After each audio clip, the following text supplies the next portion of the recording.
Hi viewers, welcome to our channel. BJP leader old city నుంచి ఎంపీగా contest చేస్తున్న మాధవీలత గారికి సంబంధించిన ఒక వీడియో సోషల్ మీడియాలో వైరల్ అవుతుంది. అసలు ఆ వీడియోలో ఏముంది, అది కాంట్రవర్సీ క్రియేట్ చేసిందని అంటున్నారు. దాని పట్ల ఇప్పుడు పోలీసులు కూడా ఫిర్యాదు చేశారంట. మరి ఇంతగా వీడియోలో ఏముంది, ఎవరు కంప్లైంట్ చేశారు, మరి దాని పట్ల మాధవీలత గారు ఎటువంటి వివరణ ఇచ్చారు? సో ఇదే అంశం మీద డిస్కస్ చేయడానికి ప్రజెంట్ మనతో పాటు సీనియర్ జర్నలిస్ట్ జయదేవ్ గారు ఉన్నారు. వారితో ఒకసారి డిస్కస్ చేద్దాం. సార్ నమస్కారం. సార్ మాధవీలత గారు మరి ఓల్డ్ సిటీ నుంచి ఎంపీగా కంటెస్ట్ చేస్తున్నారు అసదుద్దీన్ గారి పైన. అయితే రీసెంట్గా తన ప్రచారంలో భాగంగా ఏదో చిన్న వీడియో చేసింది. ఆ వీడియో ఇప్పుడు సోషల్ మీడియాలో వైరల్ అవుతుంది అంటున్నారు.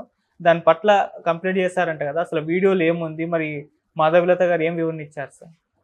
మాధవీలత గారు అసలు నిజంగా చెప్పాలంటే ఓల్డ్ సిటీలో హైదరాబాద్ పరిధిలో ఉండే 4 లోక్సభ స్థానాలు నాకు తెలిసి సిటీ మొత్తంకి 4 లోక్సభ స్థానాలు అంటే Hyderabad nothing but old city, Secunderabad, Malkajgiri, ఇంకోటి మెదక్ అనుకుంటా.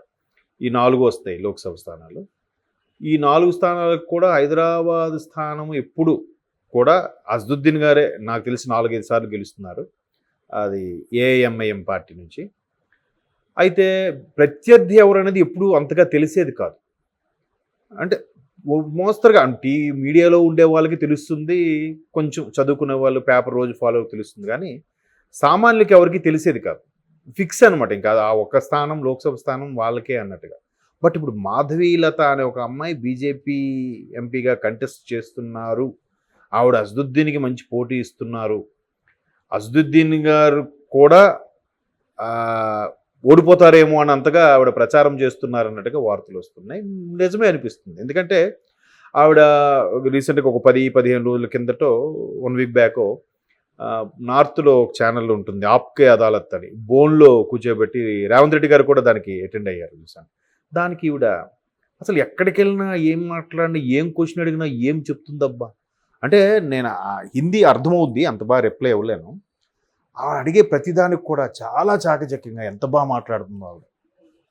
సో ఇప్పుడు అసదుద్దీన్ గారు మాధవీలత గారి మీద బీజేపీ ఆర్ఎస్ఎస్ కలిసి ఇట్లా పోటీ చేయడం పేరుతో పాత బస్తీలో ఘర్షణలు రేపేలాగా చేస్తున్నారని నా ఆరోపిస్తున్నారు.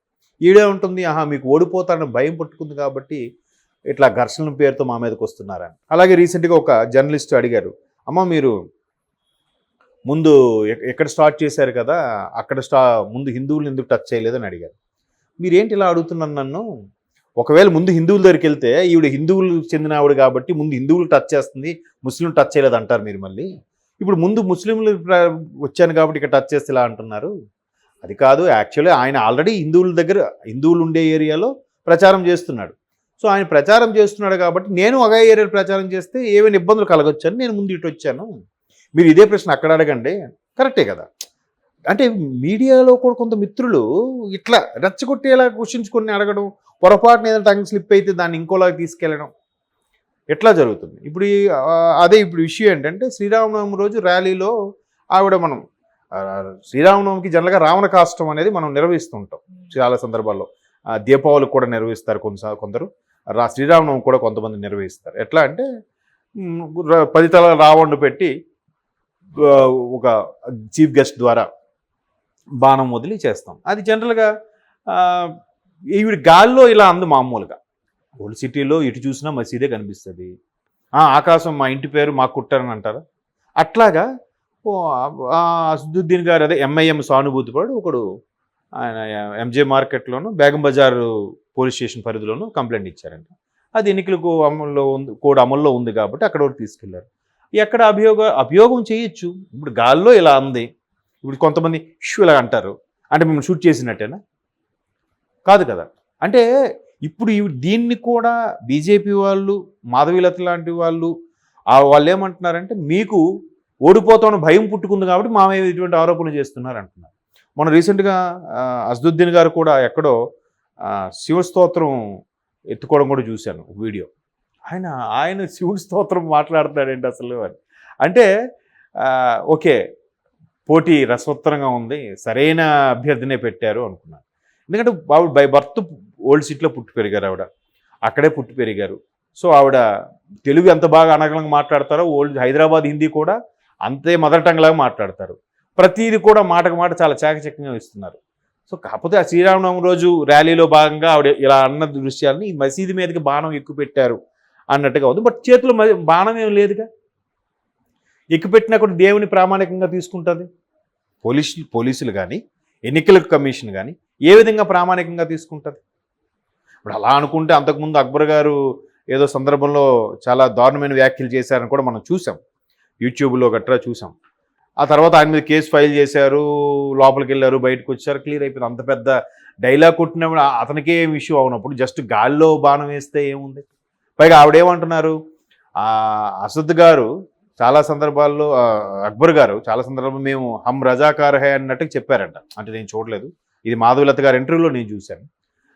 క్లియర్గా వాళ్ళు మీరు రజాకారు సంతతి చెందిన వాళ్ళని అంత గర్వంగా చెప్పుకుంటున్నప్పుడు రజాకారుల వల్ల తెలంగాణ సమాజం ఎంత ఇబ్బంది పడిందో అందరికీ తెలుసు. అంత క్లియర్గా చెప్తున్నప్పుడు వాళ్ళకి కాంగ్రెస్ లాంటి వాళ్ళు సపోర్ట్ మద్దతు కూడా ఇస్తున్నారు. ఎవరు మాట్లాడరేంటి అసలు? అంత క్లియర్గా ఎలా మద్దతు ఇస్తారు? ఇప్పుడు తెలంగాణ సాధించుకున్నాక కూడా ఇంకా తెలంగాణ సమాజంకు ఒక స్వేచ్ఛ లేదు, పర్టికులర్ ఆ ఏరియా వరకు. అది ఇంతకీ తెలంగాణలో భాగమేనా అన్నట్టుగా ఉంది. ఒకప్పుడు హైదరాబాద్ కూడా ఇండియాలో భాగమైనా కాదా అనే డౌట్లు చాలా వరకు ఉండేది. మహానుభావుడు సర్దార్ వల్లభాయ్ పటేల్ వల్ల నవాబ్ గారు ఇక్కడ స్వాధీనం చేయడం జరిగింది భారత ప్రభుత్వంలో. సో ఇట్లాంటివన్నీ మర్చిపోయి మాట్లాడుతున్నారు. వాళ్ళంత క్లియర్గా మేము రజాకారుకు సంబంధించిన మాట్లాడుతున్నాం. నేను కేవలం ఇట్లాగా మత సామరస్యం కోసమే పాటుపడి ఎక్కడైతే ఎడ్యుకేషన్ లేదో దాన్ని ఎడ్యుకేట్ చేస్తే ఆడపిల్లలతో సహా అందరూ చదువుకుంటే సమసమాజ స్థాపన జరుగుతుంది. అక్కడ హిందూ ముస్లిం అనేది ప్రయారిటీ పూర్తి ఆ వేరియేషన్స్ అన్ని పోతాయని నేను ఘంటాపదంగా చెప్తున్నాను అని చెప్పి నెత్తి నూరు కొట్టుకొని చెప్తుంది ఆవిడ. చాలా వరకు ఆ పర్టికులర్ వర్గంలో ఆడవాళ్ళకి బయటికి పంపించడం అంటే వాళ్ళ ఆనవాయితీ ప్రకారం బయటికి పంపించారు. ఇప్పుడు ఒకప్పుడు మన దగ్గర కూడా పెద్ద అగ్రహారాలు వాళ్ళ దగ్గర కూడా ఎలా ఉండేది, ఆడవాళ్ళు బయటికి వెళ్ళకూడదు, అరుగు మీద కూర్చోకూడదు, చీకటి పడితే గడప దాటకూడదు, ఇట్లాంటి రిస్ట్రిక్షన్స్ ఉండేవి మనకు కూడా. రాను రాను చదువుకోవడం వల్ల, అవేర్నెస్ పెరగడం వల్ల, సంస్కృతి పెరగడం వల్ల వాళ్ళు కూడా ఉద్యోగాలు చేస్తున్నారు, దేశాలు వెళ్తున్నారు. వీళ్ళు కూడా ఇప్పుడు నిజంగా అంత కట్టుబాట్లు ఉంటే సానియా మిర్జా లాంటి వాళ్ళు టెన్నిస్ వరకు వెళ్ళి అంత అవ్వగలరా? ఆవిడ మరి అక్కడి నుంచి వచ్చిన ఆవిడే కదా. చదువుకోవడం వల్ల మనుషులు డెవలప్ అవుతారు, సంస్కృతి డెవలప్ అవుతుంది, ఈ వేరియేషన్స్ అన్ని పోతాయి అనేది ఆవిడ అభిప్రాయం. సో అట్లా ఉంది. నేను అలాంటి ఓల్డ్ సిటీలో చాలా వరకు రంజాన్ మాసంలో అందరికీ చాలామందికి ఆహార పొట్లాలు కూడా పంచాను నేను. తర్వాత మత సామరస్యం పాటుపడిపోతే కొన్ని వందల మంది, వేల మంది ముస్లిం యువతులకి నార్మల్ డెలివరీ చేయించాను నేను అని చెప్తున్నారు. సో ఇది ఏంటంటే ఫైనల్గా చెప్పేది రాజకీయ వ్యూహాల్లో భాగం. వీళ్ళ మీద వాళ్ళు ఊరికే ఒక జర్క్ ఇవ్వడం, మైండ్ డైవర్ట్ చేయడం, మైండ్ గేమ్లు ఆడి ఎలాగైనా ఓడిపోయేలా చేయడం కోసం పడే తాపత్రయం అంతే. Okay sir. కాబట్టి దీన్ని పెద్ద సీరియస్గా తీసుకోవాల్సిన అవసరం లేదు. ఆ తర్వాత ఆయన మీద కేసు ఫైల్ చేశారు, లోపలికి వెళ్ళారు, బయటకు వచ్చారు, క్లియర్ అయిపోయింది. అంత పెద్ద డైలాగ్ కొట్టినప్పుడు అతనికే ఏం ఇష్యూ అవునప్పుడు జస్ట్ గాల్లో బాణం వేస్తే ఏముంది? Okay, thank you so much.